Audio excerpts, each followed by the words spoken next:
UP board कक्षा 12 के प्यारे विद्यार्थियों, स्वागत है रिस्पॉन्सिव क्लासेस में। आज के टॉपिक में हिंदी का टॉपिक लिया है और इसमें हम राष्ट्र का स्वरूप जो कि डॉक्टर वासुदेव शरण अग्रवाल के द्वारा लिखित है, इससे संबंधित जो आपके इस चैप्टर से जितने भी प्रश्न आपके बनते हैं, यानी इसमें जो महत्वपूर्ण गद्यांश हैं, सिर्फ 3 गद्यांश ही हैं, यानी 3 गद्यांश जो चैप्टर से उठाए गए हैं और यही आपके एग्जाम में बार बार पूछे जाते हैं।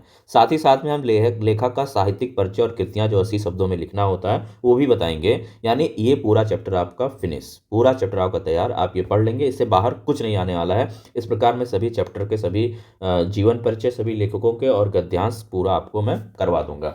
तो राष्ट्र का स्वरूप आज मैंने लिया है, डॉक्टर वासुदेव शरण अग्रवाल ने लिखा है। आप चैप्टर का राइटर का नाम जरूर पता होना चाहिए। देखिए इसका प्रश्न बनता कैसे है।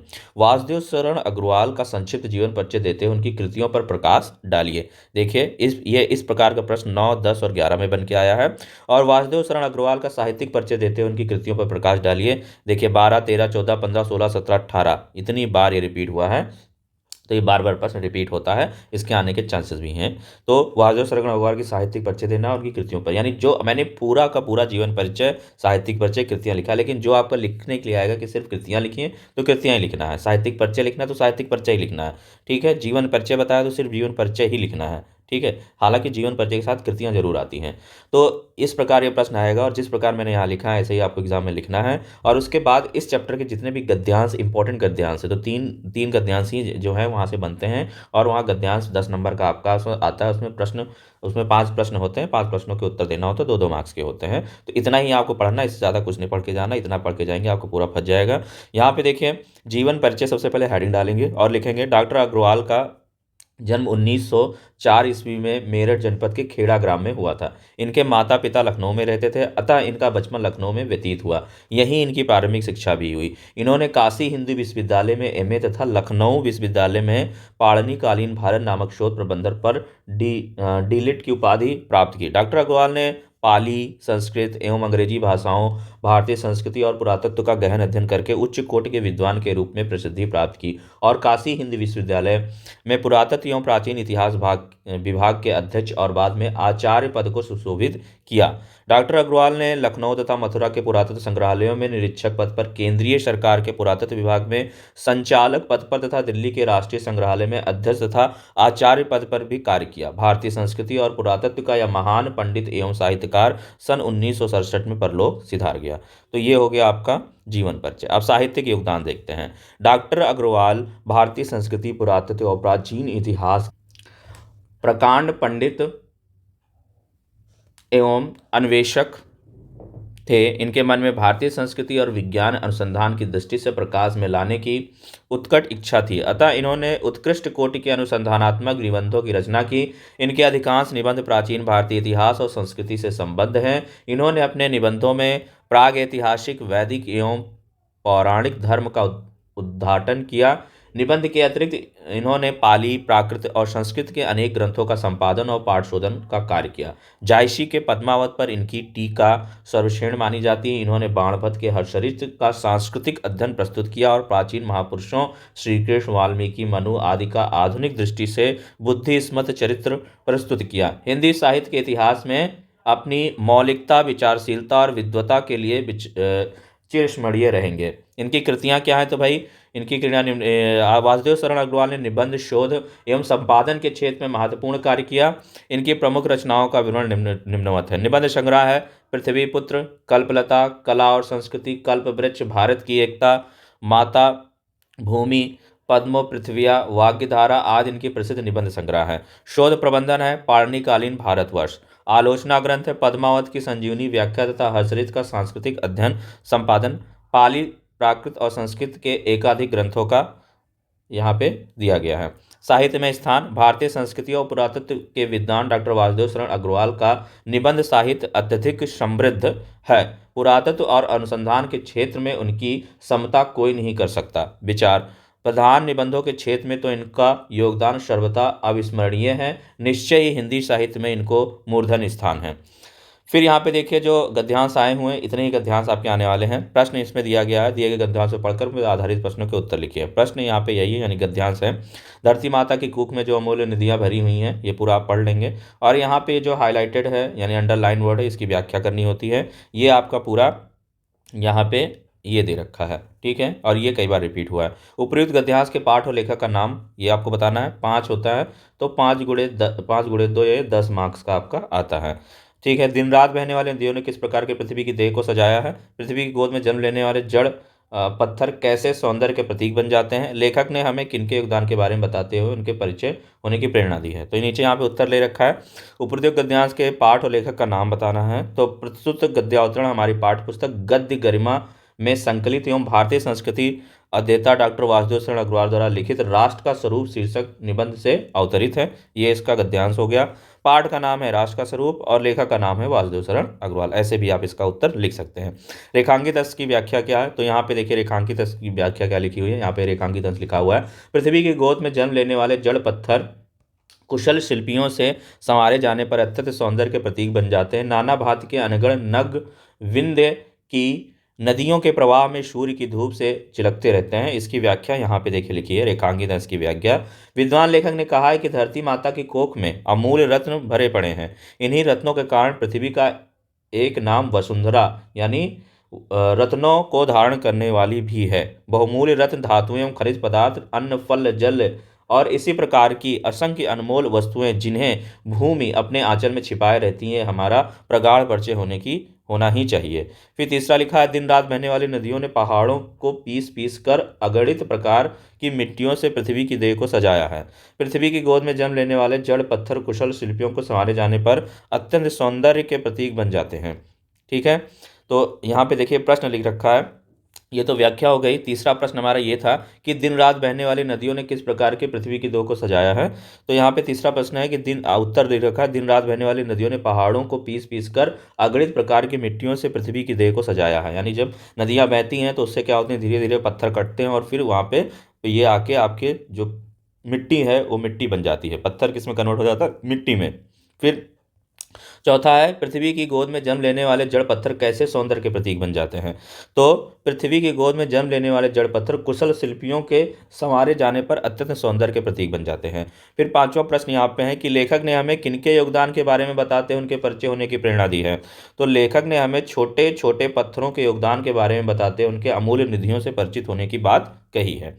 फिर आ जाइए यहाँ पे दूसरा है, और दूसरा यहाँ पे मतलब उसी चैप्टर का ये वाला भी टॉपिक लिया जाता है और कई बार रिपीट हुआ है। राष्ट्र का तीसरा अंक जन की संस्कृति है यहाँ से और इसमें देखिए जो रेखांकित अंश की वो व्याख्या करना है, ठीक है। फिर से वही प्रश्न, उपर्युक्त गद्यांश के पाठ पर लेखक का नाम लिखिए, रेखांकित अंश की व्याख्या कीजिए, ठीक है। ये 5 प्रश्न दे रखे हैं। तो पहला प्रश्न वही है। तो यहाँ पे जो पहला प्रश्न है कि उपर्युक्त गद्यांश के पाठ और लेखक का नाम लिखना है। तो प्रस्तुत गद्यांश हमारी पाठ्य पुस्तक गद्य गरिमा में संकलित भारतीय संस्कृति के अध्येता डॉक्टर वासुदेव शरण अग्रवाल द्वारा लिखित राष्ट्र का स्वरूप शीर्षक निबंध से अवतरित है, ठीक है। आपको पता ही लेखक वासुदेव शरण अग्रवाल हो गए और पाठ का नाम हो गया राष्ट्र का स्वरूप, ठीक है। फिर रेखांकित अंश की व्याख्या यहाँ पे लिखी हुई है। तो रेखांकित अंश यहाँ पे दे रखा है, ये है आपका यहाँ से लेके और पूरा यहाँ तक का। इसकी व्याख्या नीचे लिख रखी है। क्या लिखा है रेखांकित अंश की व्याख्या, वास्तव में संस्कृति मनुष्य का मस्तिष्क और मनुष्य के जीवन में मस्तिष्क सर्वाधिक महत्वपूर्ण अंग है, क्योंकि मानव शरीर का संचालन और नियंत्रण उसी से होता है। जिस प्रकार से मस्तिष्क से रहित धड़ को व्यक्त नहीं किया जा सकता, अर्थात मस्तिष्क के बिना मनुष्य की कल्पना नहीं की जा सकती, उसी प्रकार संस्कृति के बिना भी मानव के जीवन की कल्पना नहीं की जा सकती। इसलिए संस्कृति के विकास और उसकी उन्नति में ही किसी राष्ट्र का विकास, उन्नति और समृद्धि निहित है। फिर बच्चों यहाँ पे देखिए तीसरा प्रश्न है कि राष्ट्र के समग्र रूप में भूमि और जन के साथ साथ किसका महत्वपूर्ण स्थान है। राष्ट्र के समग्र रूप में भूमि और जन के साथ साथ किसका महत्वपूर्ण स्थान है। तो देखिए राष्ट्र के समग्र रूप में भूमि और जन के साथ साथ जन की संस्कृति का महत्वपूर्ण स्थान है। इसका उत्तर क्या होगा, जन की संस्कृति का महत्वपूर्ण स्थान है। चौथा है, कब राष्ट्र का लोप समझना चाहिए। कब राष्ट्र का लोप समझना चाहिए। तो यदि भूमि और जन अपनी संस्कृति से विरहित कर दिए जाएं तो राष्ट्र का लोप समझना चाहिए। पांचवा प्रश्न है, संस्कृति के सौंदर्य और सौरभ में क्या अंतर्निहित है। तो संस्कृति के सौंदर्य और सौरभ में राष्ट्रीय जन के जीवन का सौंदर्य और यश अंतर्निहित है। तो ये आपके पास प्रश्न हो गए। तीसरा देखिए यहाँ पे दे रखा है, तीसरा भी यही है आपका गद्यांश है, ठीक है। यहाँ पे साहित्य कला नृत्य और ये आपका अंडरलाइन है, रेखांकित अंश की व्याख्या करना है, ठीक है। उपयुक्त गद्यांश के पाठ और लेखक का नाम लिखना, रेखांकित अंश की व्याख्या और 3 प्रश्न।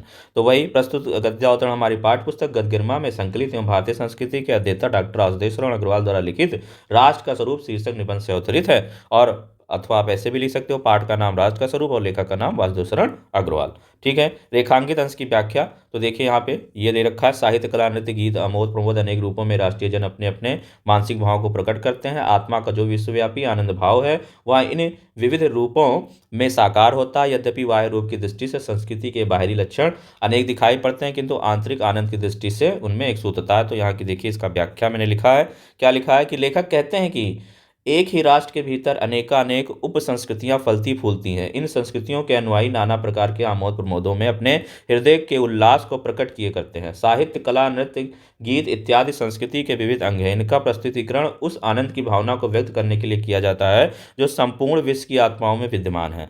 फिर यहाँ पे तीसरा देखिए, किन रूपों में राष्ट्रीय जन अपने अपने मानसिक भावों को प्रकट करते हैं।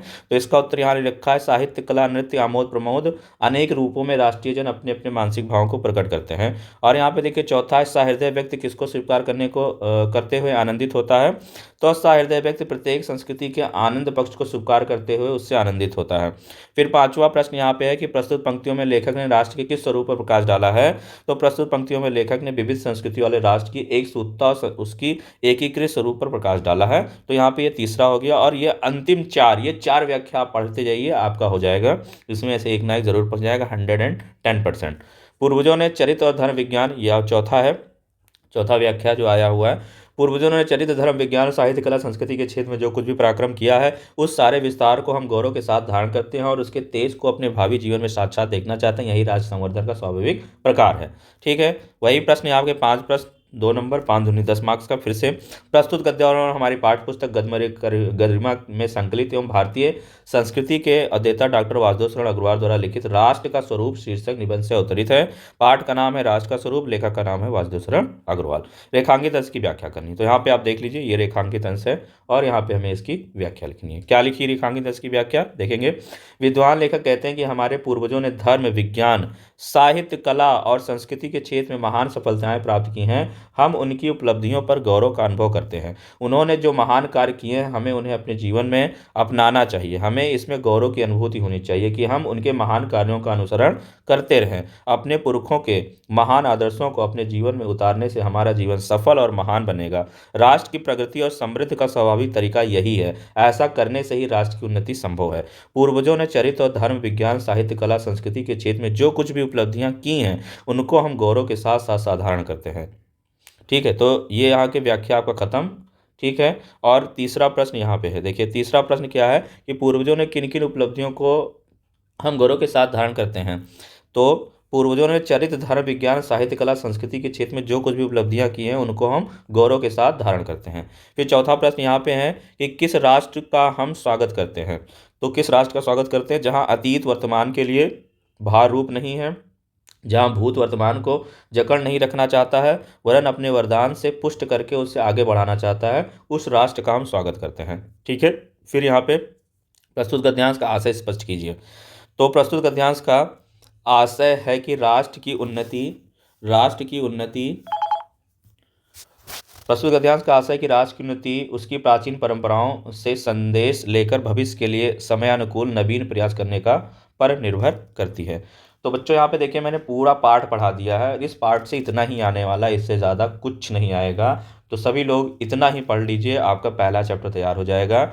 और उसके बाद इसी प्रकार आपके जितने भी गद्यांश में जितने भी चैप्टर हैं मैं एक एक करके एक दिन में 2 वीडियो अपलोड करूँगा, तो आपका सारा हो जाएगा, ठीक है। मिलते हैं फिर नेक्स्ट वीडियो में, तब तक के लिए नमस्कार, जय हिंद, जय भारत।